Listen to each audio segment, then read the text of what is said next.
Oh my goodness, we are back in action. Yes! At Crazy Ant Media. Man, oh man, returning to ITCAF podcast this week. And man, did y'all miss us? Because we saw that a lot of news broke over this past week. It seems to happen every time we take a break, right? Yeah.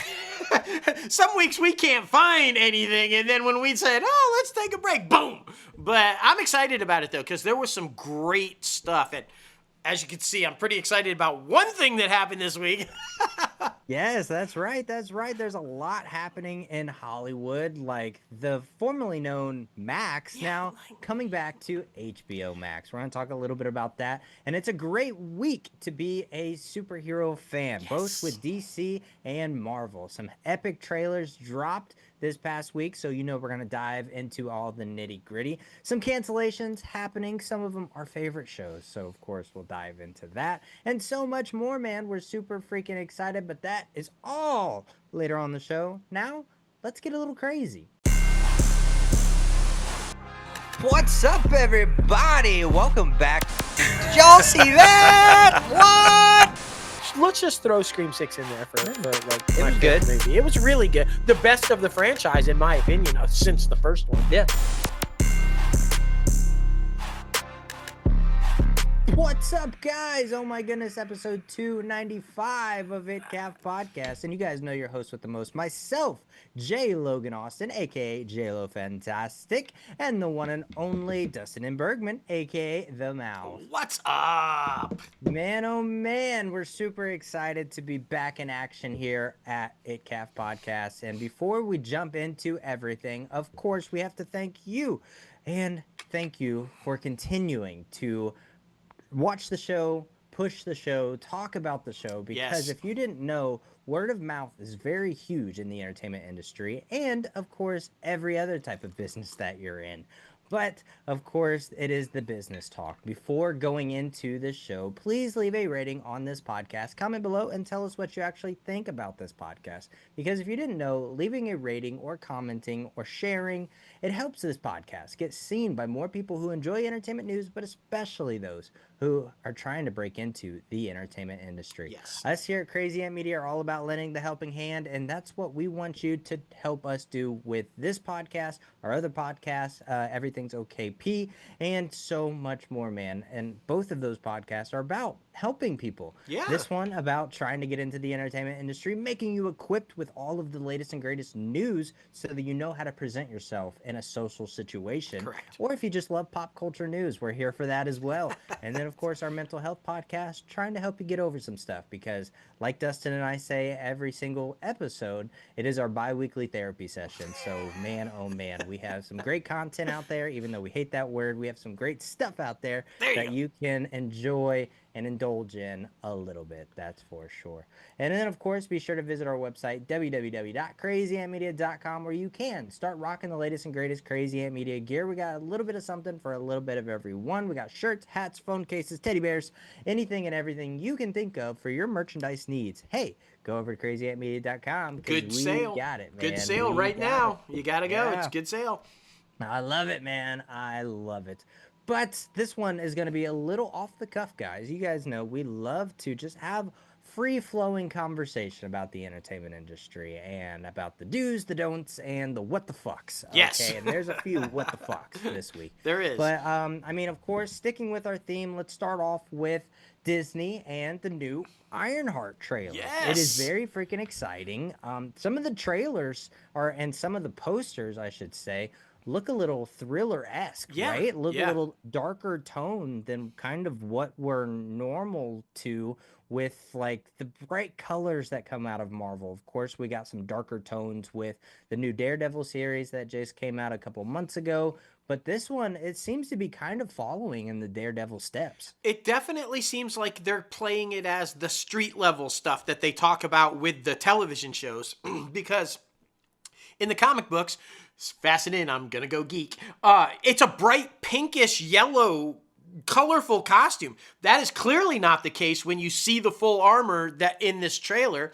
And what I really like is I mean, right away, like the first thing in the trailer, she's like, she goes into an elevator and he's like, yeah, you got to figure that out or you're dead. You're going to die. And she's like, fuck that. And like, you know, so it's very dark. It was like this guy wants to work with her, but the test is he's going to kill her if she can't prove she's a genius. So twisted. I kind of like it, right? If that's the first thing you see in the trailer, you know it's going to be pretty good. And I think they're going to do a lot of, in my opinion, it seemed very similar, and I'm with you on the Daredevil front in the sense that, like towards the end of the trailer when he says, to accomplish everything that you want to accomplish, sometimes you have to do things you don't want to do and cross lines you don't want to cross. Are you willing to do that? And then they show him like breaking into a bank or like, so I guess so it's clearly going to go that route, you know, where like Matt is always questioning whether he should be a badass or like still be a good, I think. And if that's the case, I'm really excited about this. I've always liked the character of Riri. I think it's a unique and interesting character. I like how they're staying sort of completely away from Iron Man. And so, yeah, I'm excited for this one. Yeah, and I mean, to bring you guys back to when we first announced this show was happening, it was 2020, December of 2020, when they first announced that this series was moving forward. And then it was 2022 when we first saw Dominic Thorne as Riri Williams in Black Panther Wakanda Forever. So, man, we've been waiting on this for like 5 freaking years. And then we've made some casting announcements, of course, like the one and only Anthony Ramos, who is anywhere and everywhere right now when it comes to huge blockbuster movies or musicals that you can see on Broadway or traveling the country. And Hamilton, of course. But it does definitely look like he's going to take like a darker approach. I mean, correct me if I'm wrong, but he definitely looks like the main villain in this series. No, yeah, he's definitely being played up as the main villain. I think in the comic books he's more of a anti-hero, like does bad things but for the right reasons kind of a thing, which I sort of see in this trailer. You know, like he's wanting to help her be a hero, but he's willing to break laws to do it kind of a thing. So if they go the anti-hero route with it, I like it. And seeing Ramos play something dark, which we don't normally get to see a lot of, that's going to be really interesting. That's going to be really cool. The other thing, though, like I'm glad you brought up when it was first announced and then even how long ago it was when we saw her in Wakanda Forever, because are they going to address the fact that she looks much older, even though she even references in the trailer her internship in Wakanda as if it was just something recent, but it was fucking 4 years ago, and she looks a bit different. So, and they can't use the blip as an excuse, that 5-year thing, because Wakanda took place after the blip, so they can't use that. So I'm just wondering, is this going to be something we're all supposed to watch and just wink, wink, nudge, nudge, forget? Like, no, she looks fine. Or are we going to make some sort of a crack joke that she looks a little older? Or I'm just curious, because it's undeniable that she's a wee bit older than when we last saw her. Yeah, and I mean, per the official synopsis, I guess, for the series, it is set after the events of Black Panther Wakanda Forever. Ironheart pits technology against magic when Riri is determined to make her mark on the world. Yes. Returns to her hometown of Chicago. Her unique take on building iron suits is absolutely brilliant, but in pursuit of her ambitions, she finds herself wrapped up with a mysterious yet charming Parker Robbins, aka the Hood, played by Anthony Ramos. So that definitely gives like a mentor turned evil villain type of vibe, right? Kind of like a Green Goblin type of thing. Absolutely. I mean, I was waiting on that with the new animated Spider-Man show for, you know, Oswald to turn bad, but I mean, we nenever really got that. But so yeah, clearly set up though. Like, we think it's coming. Yeah. Well, and I'm wondering too if they're going to go the route, because there's been a couple of different versions of the Hood in the comic books, but I'm wondering if maybe he is like a good guy, but every time he uses the hood, there's some sort of like thing that kind of like dements him a little bit, kind of like they did do with Green Goblin. It's like he wasn't always bad, but this thing makes him twisted and kind of fucks with his mind, and so he starts to do bad things. That'd be interesting. Okay, we can't talk the MCU without the DCU, right? And I'm just gonna say, the first full official trailer should hush everybody up about whether this will or will not be a great Superman film. This trailer delivers on every aspect. By the way, I'm wearing the first costume he wears in the movie, the baggy sort of one before he gets the new. It has been confirmed. Apparently, he will get a couple different costumes. This is the baggy one. Yeah, just ignore me fixing it all the time. I really like this. The thing that I was most worried about.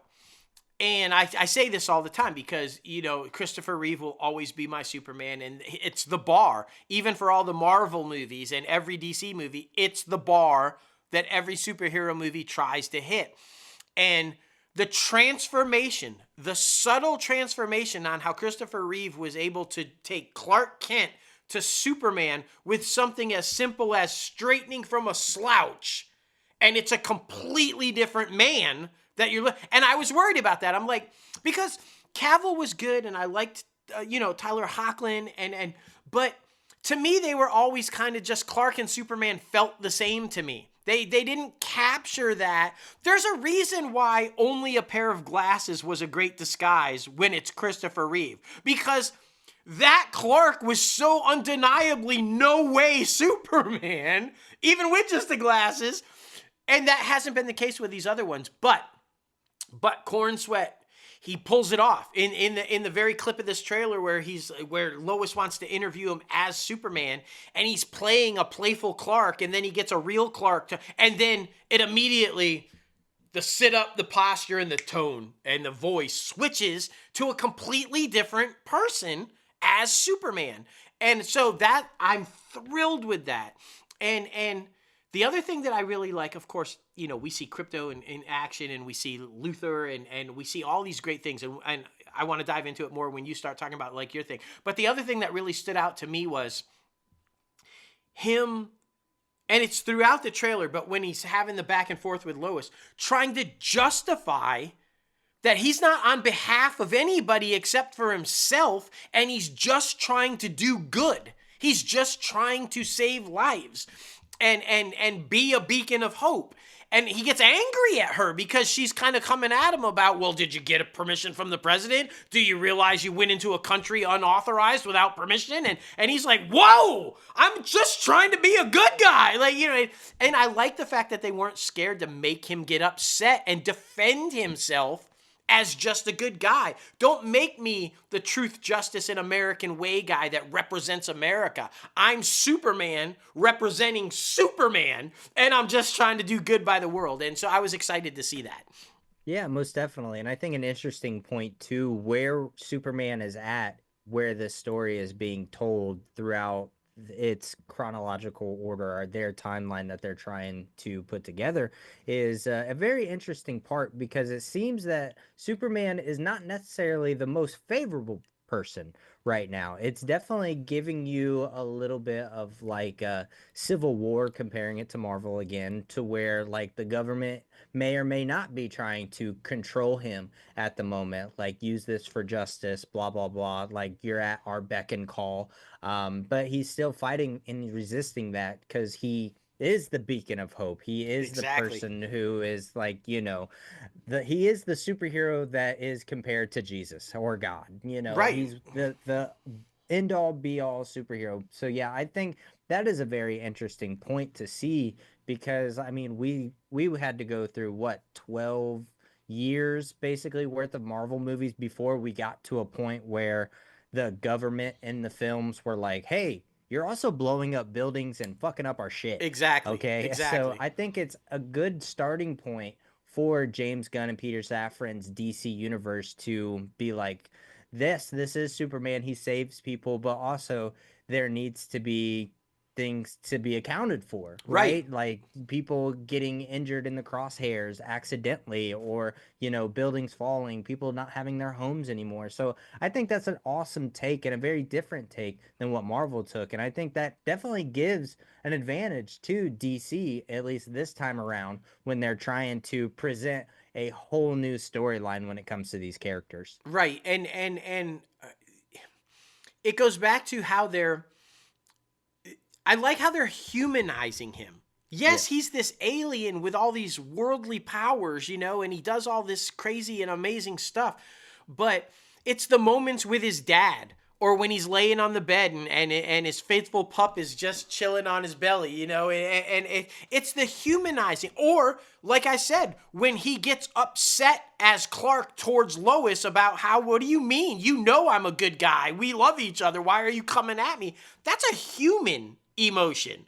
You know I'm good. Why are you saying I'm doing bad things, kind of thing. So I like that they're not scared to say, yes, he's this alien being, but he's been living on Earth for a long time. He was raised by Earth parents, and he's human.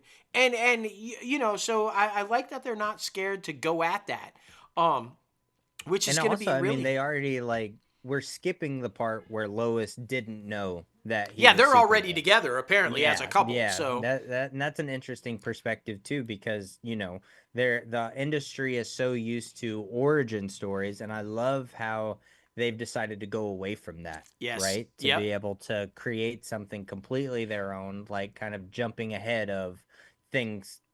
There's no A, B, C order how you should start situations. Everybody knows where Superman comes from. Yeah, we've seen it. We've seen it so many times with so many different actors playing this character. So I'm glad that we're kind of jump starting to this spot. Same. I think that's awesome. And I always love James Gunn because he's always so creative, and he's such a fan himself that he likes to fuck with the fans. So when Lois is interviewing him and she says, "Did you get permission from the president?" It's a shot of Lex. And so all the fandom is freaking out about, we're going to go that route already. Lex is already president. And we should wait before that happens. And they're just assuming because she says, "Did you check with the president?" And we're seeing Lex, that's the case. And Gunn waited a little bit, but finally confirmed, no, he is not the president. That's just how it laid out in the trailer. But you can't tell me that wasn't intentional because he likes to do little things like that to fuck with the fans. He wants to fire him up. It's like, should we make him president? Let's make him think we made him president, but no, kind of a thing.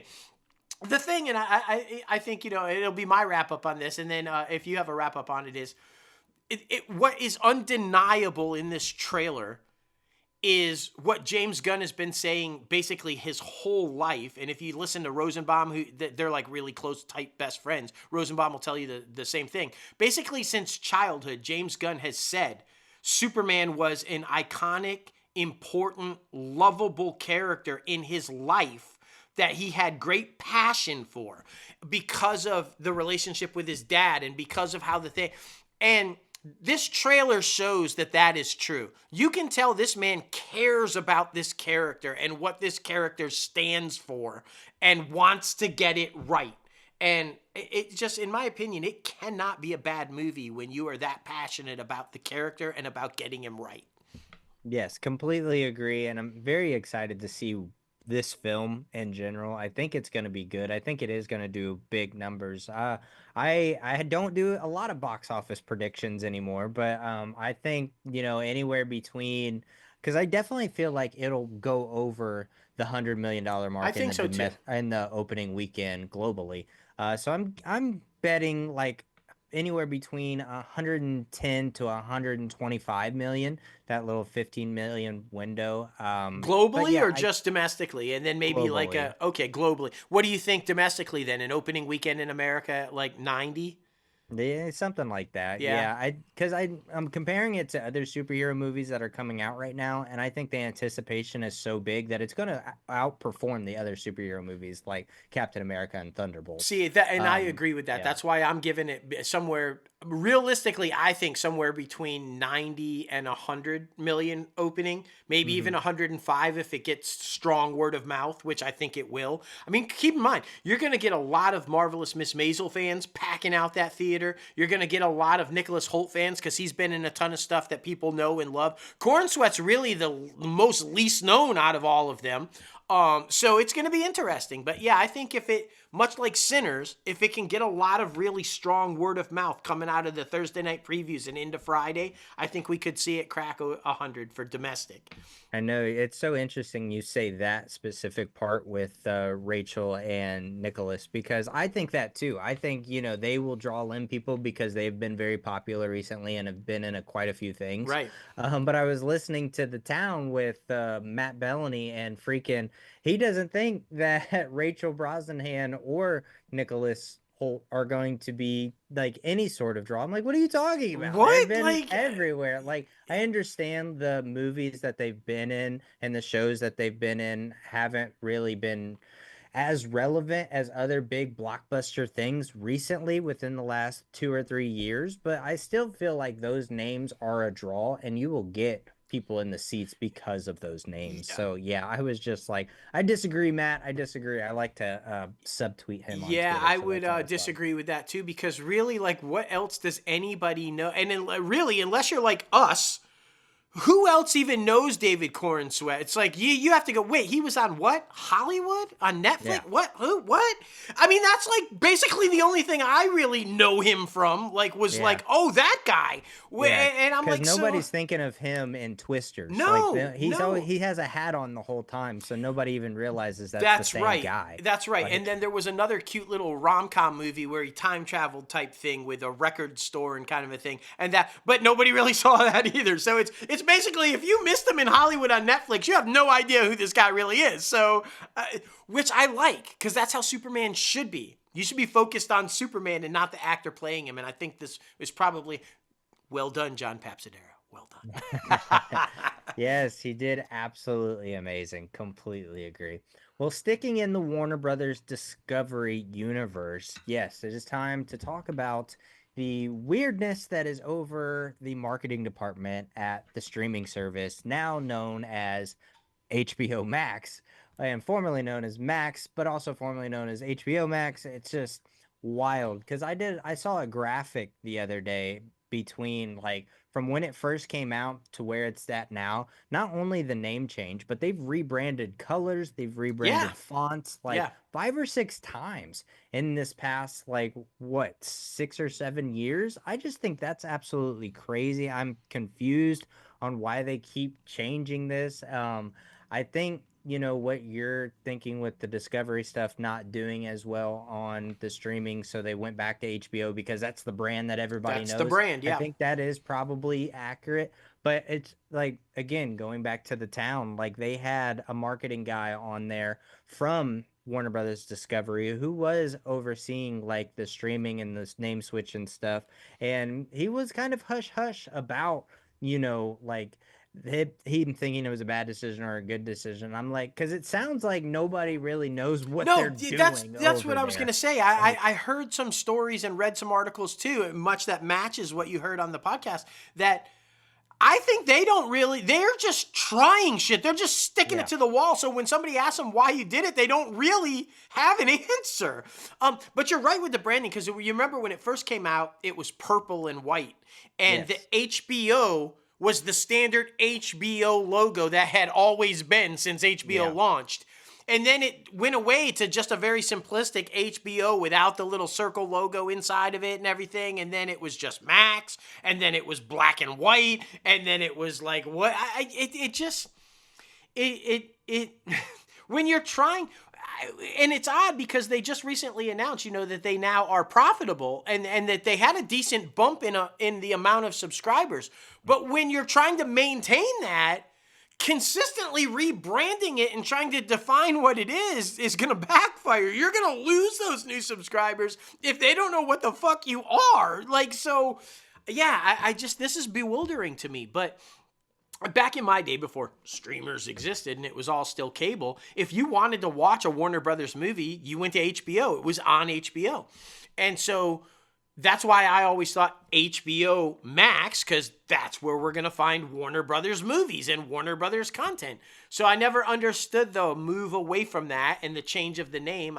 It just didn't make sense to me. And so while this move doesn't make sense to me back, it kind of does make sense to me because it should have never been changed in the first place. Like, Completely agree. And you were talking about the profitability and the amount of subscribers. Well, I mean, it grew to about, $3 billion in just 2 years profitability with about 22 million subscribers over this past year. right. And with a clear path to over 150 plus by the end of 2026. That's what they're trying to predict. And I mean, David Zaslav, of course, president and CEO of Warner Brothers Discovery, came out and said the powerful growth we have seen in our global streaming service is built around the quality of our programming. Today, we are bringing back HBO, the brand that represents the highest quality in media, to further accelerate that growth in the years to come. Translation, we fucked up with the Discovery shit. Yeah. And technically right now it is still Max. Like they're technically not rebranding until the end of the summer. But still, it's HBO Max. Like it's so funny because I have a Roku remote and not on this one, but it was an old one and it still said HBO Max. Same. And I was like, okay, now it's just Max, but hey, now it's back in. That's right. What's old is new again. It's so funny, man. It is. It's just insane, right? Like I don't know. All right. Time to jump over to everybody's favorite, but not real favorite right now, NBC Universal. What the fuck? What the fuck? I get the big battle with Warner Brothers and about the NBA and who's going to get the big contract and who's going to get screwed and who's going to get the... Okay, we get it. You got a nice contract. You're going to get a shit ton of NBA games.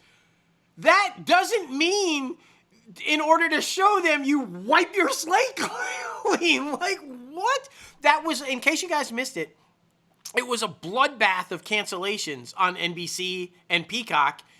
And the explanation was, we don't have enough room to air all of the games that we are now contracted to air, and we had to make room. And we chose to go after the shows that were costly in production, and maybe some that weren't doing well in the ratings, and said goodbye. And I'm like, what? Why would you... I mean, you know how many games this contract is going to propose well before you agree to it.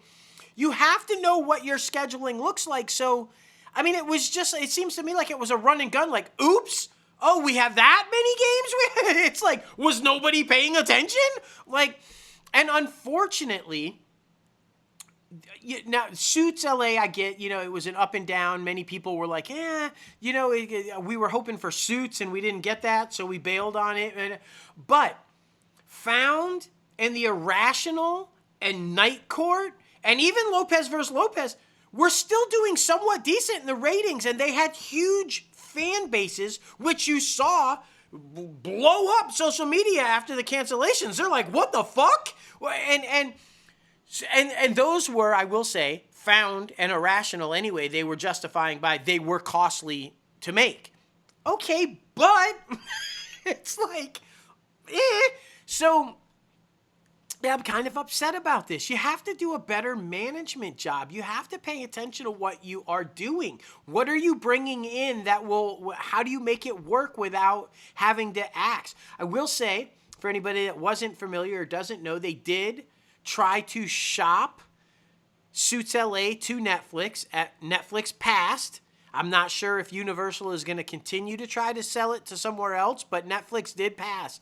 And Found. Warner Brothers is desperately shopping Found for a new home. Oprah, you saved All Rise because it was a very diverse cast with a black lead. Hello?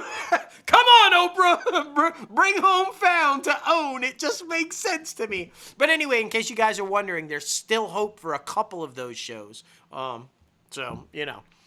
Yeah, it's been a really weird year when it comes to shows because you feel like a lot of the ones that got canceled this past 2 weeks, last 3 weeks, are very popular because jumping off of NBC Universal a little bit, but I mean... Power book, Raising Kanan for Stars. You had On Call for Prime Video. That was a very popular one. Like you said, Irrational, Found, Suits LA, Lopez vs. Lopez, Night Court, the Rescue High Surf, Yep. and the Equalizer on Yeah, CBS. and all of Dick Wolf's CBS FBI's, Yeah. all the FBI stuff was like, so even Dick Wolf wasn't immune. His Law and Order will never be touched. But No. it was like, but my thing with Found was like, why didn't you do for Found what you did for Organized Crime? If Right. it wasn't necessarily performing at the level that you wanted it to, because Organized Crime is still seeing nice numbers on Peacock, which is always where I watched it anyway. I watch all 3 Law and Orders the next day on Peacock. But why not do that for Found? It's a proven go-getter for the first 2 seasons. Don't bail on it. At least, in my opinion, put it on Peacock for one final season and let them close it out properly before you just bail on it. I don't... That kind of upset me. I'm like, and probably the same thing for the FBI series is because they all ended on cliffhangers too. It's like, just put them on Paramount Plus and let them at least get one more season to close it out. That's the thing I hate the most is if you know you're going to cancel them, give the show writers advance notice so that they can finish their plot lines. Because if not, they end on these cliffhangers and you're like, never know what happens to your people. And that pisses me off. Like, Yeah, completely agree. And like, I just feel like a lot of these things don't make any sense. I just, and it always makes me mad too because they always cancel the shows, like especially for linear television. They always cancel the shows when there's like 1 or 2 episodes left of the season. Yeah. So like that makes me specifically not want to watch the rest of it just because I'm like, what's the point? Because I'm going to get mad because of the cliffhangers, because these people not knowing that which they were is gonna get fair. canceled. That's a fair judgment. Yeah, I'm it sure there's and many like you that think the same way.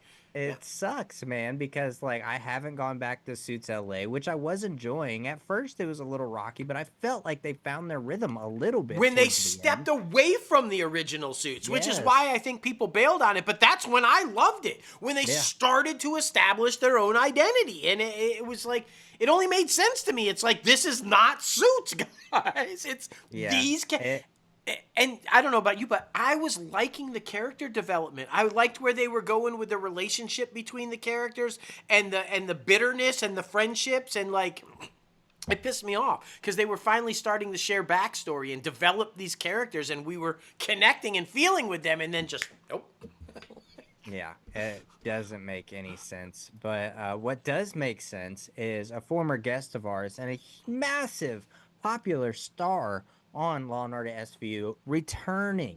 We're super excited about it. That's right. Kelli Giddish is coming back to SVU as a serious regular. That's right. You're going to get to see more Rollins. Yes. I'm so pumped about this. And this is another one. This is like the HBO Max HBO situation. She was basically let go as a series regular because budget reasons. It was expensive, and it was cheaper for them to bring in some new actors to replace her than continue to pay her salary because they weren't getting rid of Mariska, right? So like Mariska and Ice-T are the only 2 that have been there the entire run of the show, so they weren't going anywhere. So they had to make a budget cut, and unfortunately, it was Kelli. But if that wasn't genuinely the case, why bring in 3 actors that, even though you're probably paying significantly less, total together was probably what you were paying Kelli, and it didn't make any sense. And so now they're getting, and I feel bad for these 3 actors because they're like, well, we've had Kelli make a couple guest appearances and they're huge rating episodes. And so they're like, damn, they still love her. Maybe we shouldn't have gotten rid of her. Let's fire the guys. And so these 3 guys, these people whose characters are pretty cool and have been doing really well. Sorry, they love Kelli. We're going to bring her back. And I'm thrilled about that because there's so much story still left to tell with Rollins and Carisi and Benson and that dynamic. But what a shitty way for these other new characters. It's like, thanks, guys. We really like it, but boom, you're out of there. Like, what the fuck?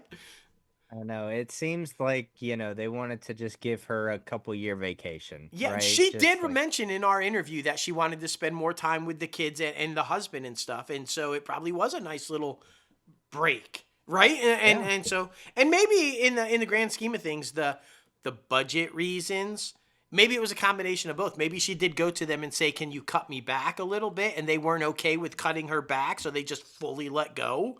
It could have been all different kinds of real behind-the-scenes reasons of what what that was, but there's no denying that the episodes that she guest starred on were massive, especially when Carisi was being held hostage with the other people, and she was like, and that dynamic of how he was after that event and her loving him, and the dynamic between what happened to, I mean, it was undeniable that still needs to be seen. That relationship of Carisi and Rollins is so prevalent still.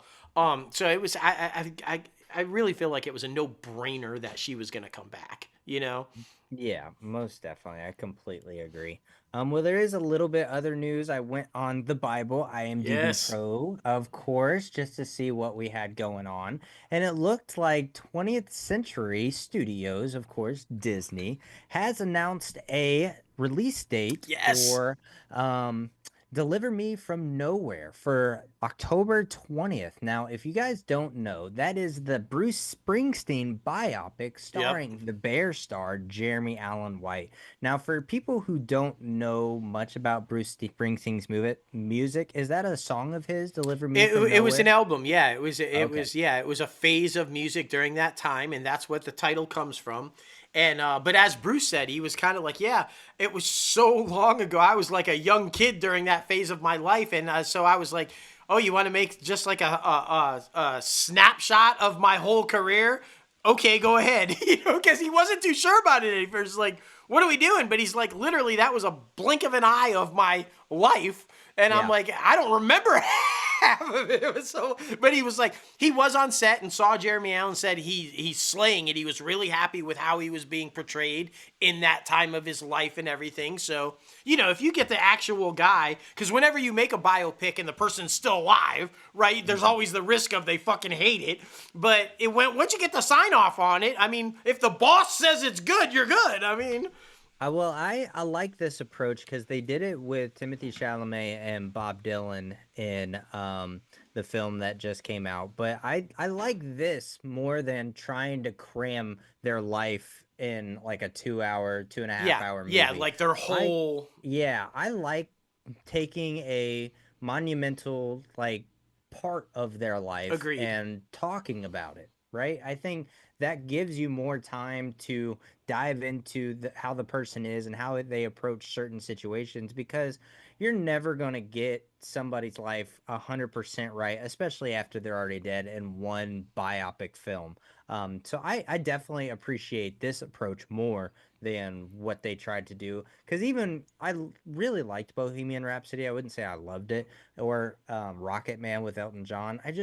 And Tupac's All Eyes on Me. Basically, all biopics Yeah, like no, that yeah, have no come doubt. before this. Like when they're jumping all around their life, it gets kind of hard to follow, and it's just like, okay, there's so much that happened in between there to where you're like, what the hell? Yeah, So I like this approach. I agree with you because sometimes it clicks and sometimes it doesn't. Like Bohemian Rhapsody, it kind of worked, but still had some issues. But then they tried to copy that with Elton John's, and it did not work. Yeah. And it was like just because Bohemian Rhapsody sort of played well with the whole career span, that doesn't mean you just copy and paste to Elton John and it failed. It was a bad movie. And it's unfortunate because Taron nailed Elton John, but Yeah. it just the movie didn't work.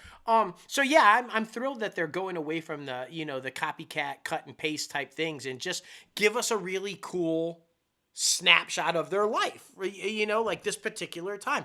And I want Devin Chiquetto to have that with Stevie Nicks and Fleetwood Mac. I'm just saying, we could take the moment where she's still with Lindsay when they're teenagers. She's writing Landslide. It's before Fleetwood Mac.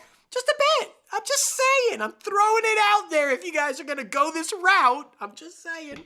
Call Oh, me. most Somebody definitely. call me. I'm Yes. writing it. I literally That's wrote right. a scene, a little short film of that, of her in the cabin Yeah. writing Landslide. I was like, I'll do it if nobody else will fucking do it. Let's go.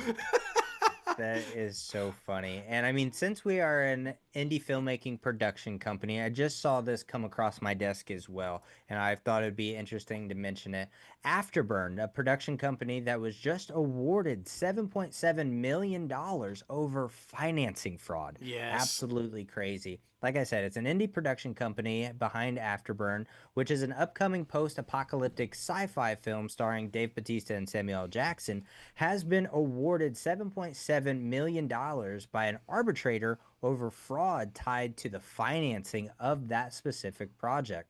Now, a backer of the movie, Tristan Peter, was found to have defrauded the company, Fourth Chance Productions, and breached the purchase agreement in which he committed $7.5 million towards the production of the movie in exchange for, of course, an executive producer credit. According to the court document filed on Thursday to confirm the arbitration ruling issued earlier this year, less than 3 months before filming for Afterburn was scheduled to commence in May of 2024. Now, Fourth Chance principals Steve Richards, who executive producer credits include like Orphan, The Book of Eli, and Nonstop, reached the deal with Peter to help finance the movie. Stated that filing during the discussions, Peter said that he capitalized his business and the Peter Brothers consulting with everybody else now. But that's just so crazy because if you're an indie filmmaker out there, you really have to be careful. We have a lot of friends out there who actually stopped chasing the dream because they got fraud. Yeah, like they got taken advantage of and bitten. And listen, we say this all the time. It's called swimming with sharks for a reason. There are predators out there that will prey on you if you are not prepared. This industry is all about your image and who you are as a human being. And if you have to be careful. If you are a good person and you're putting yourself out there, there are predators that will take advantage of you if you're not smart. So be careful, chase the dream, but be prepared. Sometimes you have to be aggressive back and stand your ground because somebody will take what's yours if you don't. And it's an unfortunate situation. It really is. Yeah, completely agree. I'm just happy they were awarded that money. Yeah, And the film is still going to come out. It's That's hopefully right. going to be great. We love Dave Bautista and Samuel Jackson. Yeah, hell yeah. So, kudos to them, man. Kudos to them. Well, there is no guest this week, so we are leading right into our top 5 segment, man. And this week it is top 5 favorite film scores. Man, oh man. John Williams. John Williams. we can all say that without doubt right now, undeniably, if this was favorite film composer, John Williams, and that would have been the end of the list. Yeah, clearly, it was so damn hard to not fill it with John Williams scores. But we tried. We tried to pepper in a couple other people, guys. We promised we did. But yeah, you're going to hear John Williams' name between our 2 lists a lot. It's just crazy, man, because when you think about big blockbuster films, even the film that made the blockbuster in the summer circuit, like, you think of his name. Yeah. And I mean, that's what happens, man. It's kind of wild. And I mean, leading into my number 5, where I feel like made his legacy known, right? Yeah. I'm not sure if this was his first ever film he composed, but it was definitely like the one that I feel like put him on the map. Because it was an early one. In fact, Steven Spielberg says in interviews all the time, he took a chance on William. I'm like, that should tell you how early it was in his career, right? Like, he took a chance on him. Like, what? Yeah, and he took a chance on that great white shark, better known as Jaws. Yeah, that's right. I mean, this may be the most iconic score ever.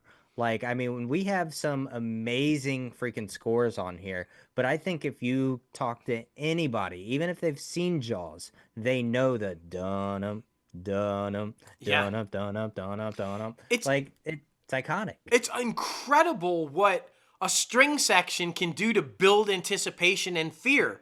It's the slow and then how he and to be able to pull that off, it's like, and if you guys, I highly recommend, if you guys can find it, I think it's still up on one of the streamers.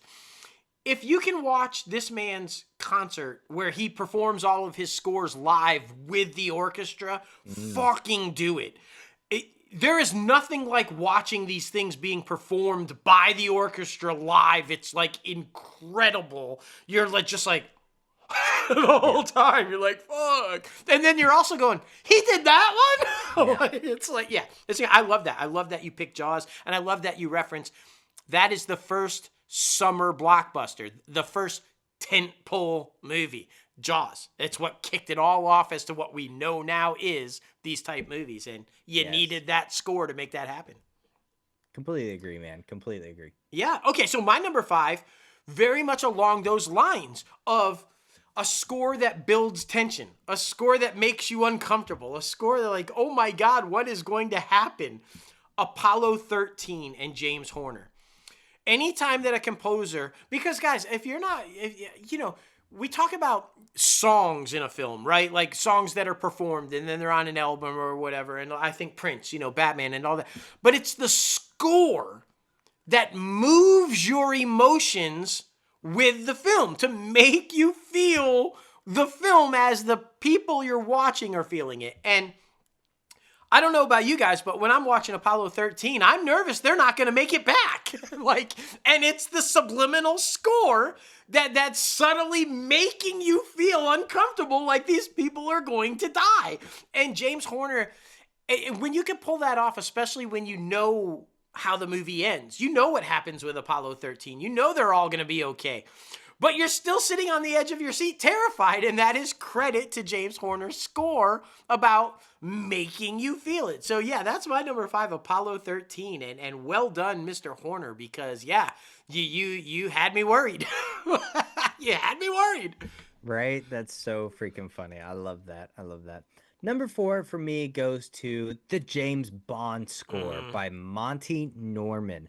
This one, I feel like once you listen to it, and then after you've seen James Bond, it really is the sexy, the devilish good looking, the like just all gasping person who like is the character. I feel like the score is the character. It's so very interesting how like it's sleek, it's fast, it's cunning, it's like all of these different things that are put into this song in the film, and what they were able to do with this iconic franchise, I think, is absolutely amazing. I mean, it's evident too, because like we've talked about, many different people being cast as different characters, and especially for the James Bond franchise, but like in every single James Bond franchise or movie, they have that score. Because it's freaking amazing, man. I mean, you have to have that. That is the character.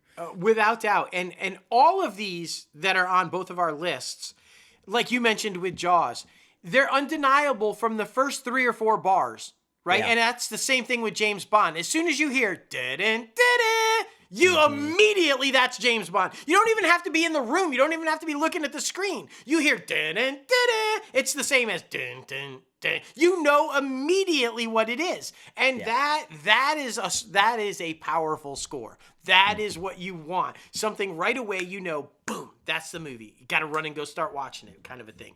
And so that leads into my number 4, Star Wars.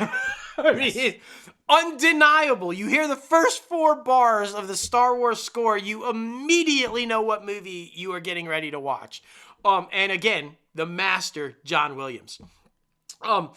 This could have been my number 1. It could have been like anywhere on my list. Honestly, it's one of those iconic that anywhere, anytime you hear it, you gravitate towards it.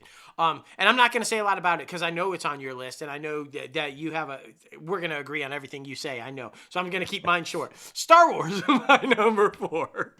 Fantastic. Yes. And I mean, speaking of John Williams, my number 3 goes to Harry Potter. Yes, this was another iconic franchise from my childhood growing up, and I think what he was able to do with this score was to give it a little bit of that that childlike feel while also being put into mature situations. And good I way think, to say it, yeah.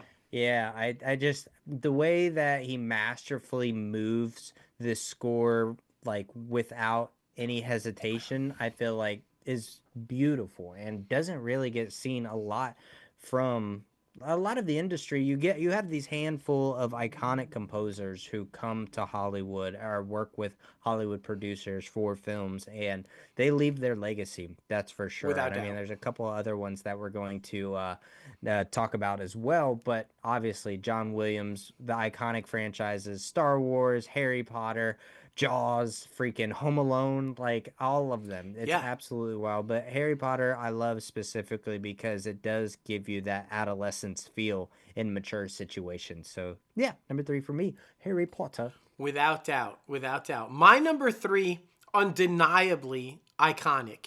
So iconic that it's been continued through the animated series, through the new movies, spliced in here or there. And it was the first time really introduced. It was since, in my opinion, my number 1 movie where we saw a long, drawn out opening score through the sequence of the title, right? And because if you guys know, I'm talking about the 89 Batman with Michael Keaton and Jack Nicholson and Danny Elfman's just brilliant score. And it's the whole, it starts slow and the anticipation builds, and it's a very dark tone. And you know right away this is going to be a dark Gotham City. It's going to be a dark movie. And it ramps up as it's going through all these dark tunnels and curves and turns, and by the time it reveals it's the bat symbol, and you don't even realize that that's where you're going through the whole thing, but you're getting really excited and you're getting really nervous, and it's but it's an iconic score that defined, I think, and it was, like I said, carried over to where Batman the Animated Series maintained that very dark Gotham that 89 Batman set up, so it only made sense that the theme would carry over to it. It was a very, I loved it. In fact, the only time that I can think of that it didn't carry over is when Schumacher tried to neon it up and fuck it up. They didn't carry the dark theme over to it. But I'm like, what? But anyway, Danny Elfman, he's a brilliant composer. He's also done a lot of films that you'll be like, wait, Danny Elfman was that? Beetlejuice, type things. He worked a lot with Tim Burton and did a lot of Tim Burton scores. But yeah, I had to put this one on the list because as a 19-year-old, I'm watching this, and that was an iconic score. It was just powerful, man. Yes, most definitely, man. Most definitely. Well, number 2 for me goes to Pirates of the Caribbean with Hans Zimmer, the rock star himself. Oh my goodness. I mean, can we just talk about this man? He is probably number 2 when it comes to composers, in my opinion. I mean, you have The Lion King, you have Inception, you have Prince of Egypt, you have Gladiator, you have Interstellar. Yes. You have so many freaking things. Like, his resume is untouchable, I believe. But yeah, I think Pirates of the Caribbean is fun. It's like that coastal type of like piratey feeling that you get when you're watching this. Like, I don't even remember how old I was, but I was small. I was probably under the age of 10. And after watching this, I was like, I want to be a pirate when I grow up. I wanted to be a pirate. Yeah. And part of that is because of the theme. So yeah, I mean, see, I would give anything to be Captain Jack Sparrow. Just Not for a gonna day. lie. Just for a day. For a day. Yeah. It'd be freaking fantastic. Just to have that as my freaking background music too.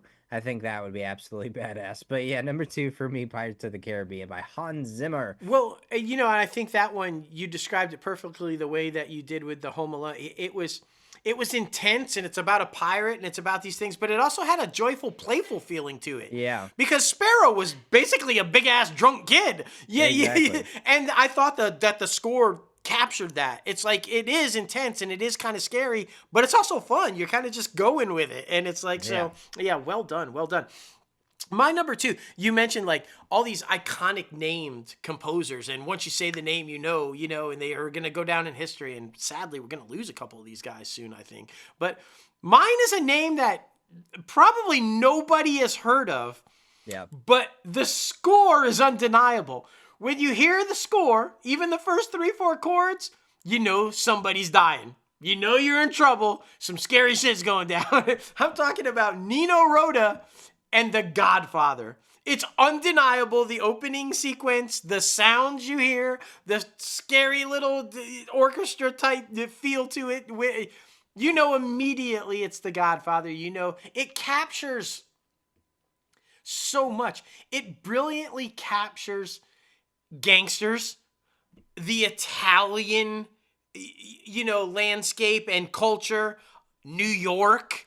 It brilliantly weaves in that era, the early 50s, 60s, 70s, how it transitions between the decades. It just brilliantly captures all of that. And it's like how brilliant Nino was to be able to weave that music into following the story of this family. And there were moments when that score makes you feel for that family. Like you know these are bad people, but you genuinely are rooting for them. You feel for them, and that's that music. It's tugging at your heartstrings, and you're like, no, this motherfucker's a killer. Why do I feel bad for him? Like, and that's a credit to the score. And again, it's like I challenge everybody to go for all 10 of ours that were listening. Just go and play the first 4 or 5 beats, and you'll know right away, and then you'll feel what we're feeling about how powerful these scores are. But yeah, my number 2, the undeniable Godfather from Nino Rota. Very good, man. Very good. Yes, so iconic that, can't even say enough about that one. No, it's just... But my number 1, oh my goodness, of course I had to put this on my list. Like, you are the Marvel superhero guy. I am the Star Wars guy. So, of course, I had to put Star Wars as my number 1. Like, I'm thinking about when I make these upcoming short films that I want to make, I'm thinking about finding a crawl and freaking putting that at the beginning of my freaking movies. I think that would be so freaking fun. But yeah, I think what this franchise did for me, and specifically the music, it's just iconic. Like, it's still my text tone. R2D2 is my text tone. I have an email that is an email notification that is freaking Obi-Wan, hello there. Like, all the different things. So, of course, I had to put this as my number 1. But this, it's just so iconic because it does make you feel like you're in a galaxy far, far away. It does make you feel like, you are intergalactic. It does make you feel like you're going through space and freaking fighting bounty hunters and freaking this old religion with lightsabers. Like, it makes you feel like you're in this universe. So I love everything about it, and I love that it's so iconic that it gets played in all of the freaking movies. So yeah, number 1 for me, Star Wars. There you go. And my number 1 also, the master, the myth, the legend, maybe the greatest film composer of all time, John Williams, Superman. You guys know, you know the history, you know the story. It's the movie that made me want to be a filmmaker. It's the reason I believe in movie magic and people, a man can fly, et cetera, et cetera, et cetera. And it's got to be one of the single most powerful scores ever made. It's undeniable. You hear, din, din, din, din, din, din, din, din. You're like, fuck it, Superman. And that's like the biggest like regal entrance. It's like, din, din, din, din, din. And you know something big is coming, It's just undeniable. And it's so powerful for me. It remains so powerful for me to this day. I remember when your lovely wife, my incredible daughter, was playing violin, and the first time she came home and she played it, they were going to get ready to perform it in a concert, and I'm not even aware, and I hear her in the living room and she's practicing, and I hear din, din, din, din, din. And I started crying. I literally I'm like, my baby's playing Superman. Like, it was so iconic to me. It brought back my entire youth and childhood as my baby was playing it. It's that powerful. And so I want to credit, how powerful is it? The new Superman movie score is its complete own score. It's undeniable, and it's a really good score. But it's the John Williams score is throughout. So David Fleming and John Murphy, the 2 composers on the new Superman movie, somehow seamlessly worked in the John Williams score into their score. And you can hear it playing. It's undeniable. Like I said, you hear din, din, din, din, din, in their score. And it's like, wait a minute, that is fucking... So credit to them, and credit to James Gunn for understanding how important that score is to the character of Superman and Superman's film history. I think that is a testament, again, to what we were talking about at the top of the show, James Gunn's passion for this character and for his legacy in film, because it's an important part of his film history is that score. So to carry it over into the new movie was priceless, and I'm glad John Williams was like, fuck yeah, go for it. I love that you guys are using it, because I'm sure he was. He was like, hell yeah, there's my score again. Yeah, I just love it. My number one, Superman. So good, man. So good. We just love it.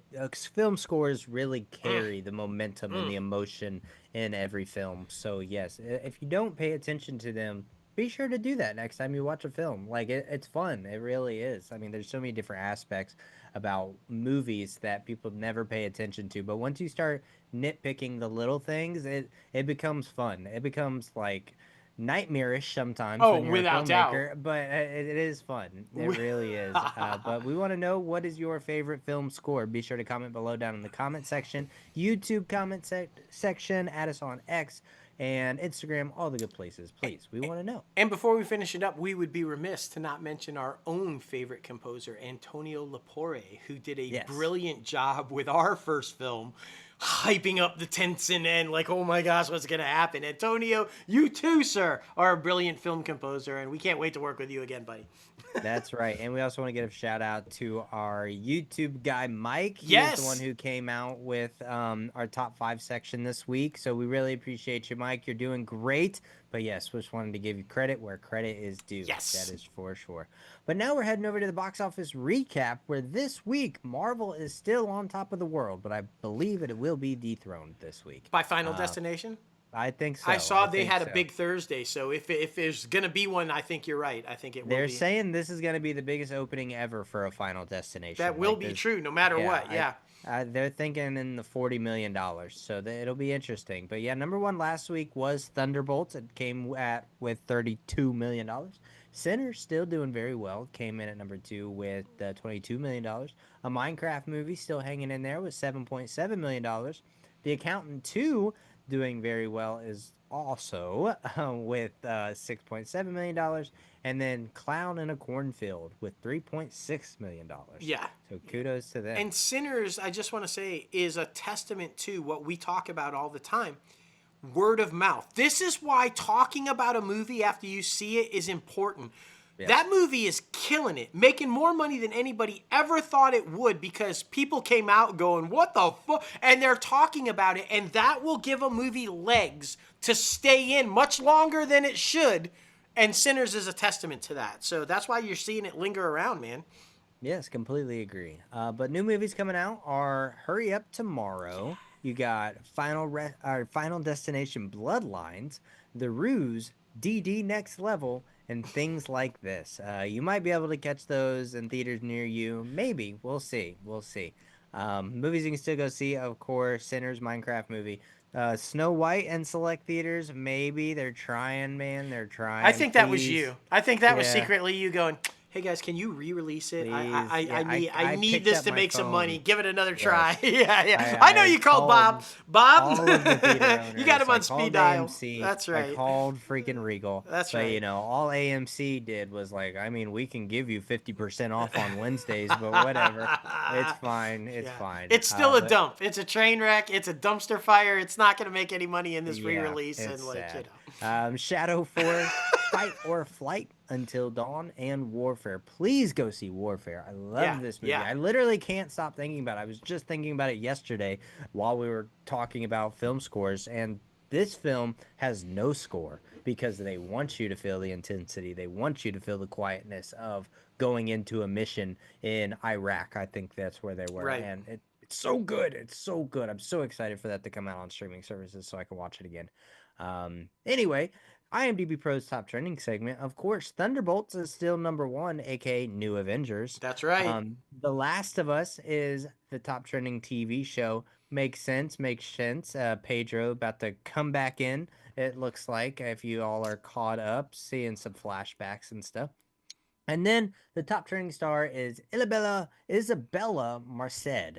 So yes, man, I mean, it yeah, all makes sense. that makes sense too because she's killing it on The Last of Us. Yeah, So it's just like, exactly. She's about to be in some new movies too. She's Hawk got Girl. some She's stuff Hawk Girl coming in up. Superman, and Yeah, like, yeah, she's like right there with Jenna Ortega as the like two young Latin actresses that are just like the it girls right now. yeah. Um, I mean, super kudos to them. I love seeing that too because our generation, not my generation, your generation of Hollywood actors are getting older and selecting fewer things. So we need these younger people to start making headroom, Look, I'm right? I not gonna mean, lie. I don't know if they've done it already, and maybe I can look up and see, or but I would love to see Jenna and Isabella do a movie together.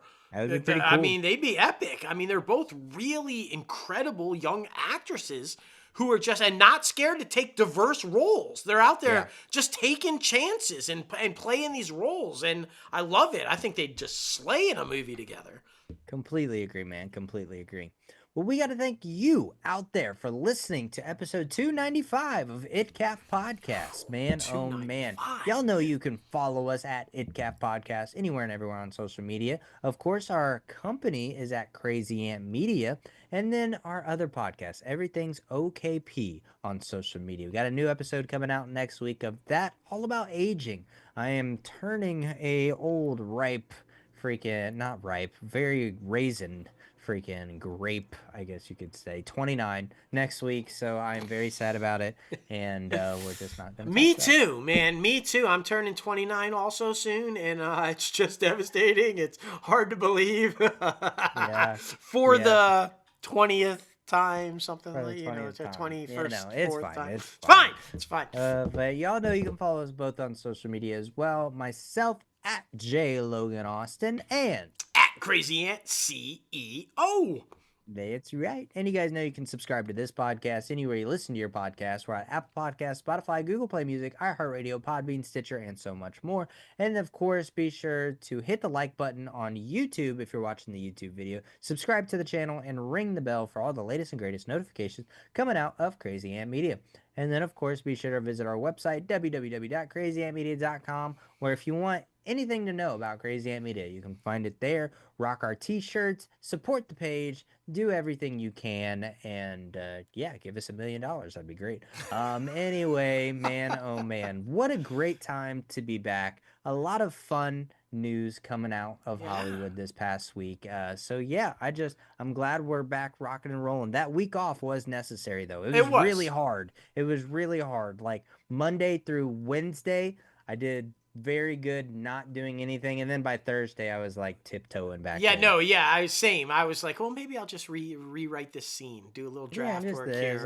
I'll make my list for next week. Maybe I'll answer this email right now. It was very hard to just not do it, but it was needed. It was very needed, and so thank you all for allowing us to take that little break and keep us going. And I want to say this, I want to encourage all of you amazing followers and fans and listeners and watchers, go listen, watch all of our interviews with the incredible found actors. We've had so many of them on. We've been extremely blessed. And then spread the fucking word. Let's save that show, guys. Come on. Let's save that show. Watch the interviews. Promote the interviews because they talk so high about how great the show is and what a family the show is and all that. So promote the interviews. Promote the show. Let's get that fucker saved, right?